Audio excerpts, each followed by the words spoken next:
যার প্রপার দৃষ্টান্ত ছিল নির্বাচনের সকালে আমাকে ভিলেন বানানো হলো। আমি ভোট কেন্দ্র দখলের জন্য গিয়েছি। একটা জাল বিছানো হয়েছে, যে জাল আপনার খুব পরিচিত, কিন্তু যখন আপনাকে জালে নেওয়া হয়েছে তখন দেখলেন এই জালের কোনো কিছু আপনার অবশিষ্ট নেই। যার প্রপার দৃষ্টান্ত ছিল নির্বাচনের সকালে আমাকে ভিলেন বানানো হলো। আমি ভোট কেন্দ্র দখলের জন্য গিয়েছি।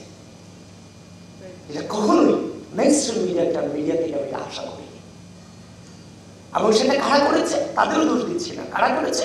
যে রিটার্নিং অফিসার আমাকে নিয়ে নির্বাচনী কেন্দ্র প্রদর্শন করেছেন, সেই রিটার্নিং কর্মকর্তারাই কিন্তু সাংবাদিকদেরকে বিভ্রান্ত করতে বাধ্য করেছেন। সুতরাং আপনারা বুঝতেই পারছেন ভিতরটা আমাদের জন্য কতটা ডিফিকাল্ট ছিল। বারবার যদি আপনাদের কাছে অভিযোগ করি, আপনারা সেটাকে আপনাদের কাছে শুনতে খারাপ লাগবে। এই জন্য পরিস্থিতিটা মোকাবেলা করে এসেছি। কিন্তু নির্বাচন শেষ হয়ে গেছে, তার মানে সবকিছু চুকিয়ে গেছে ব্যাপারটা তা না।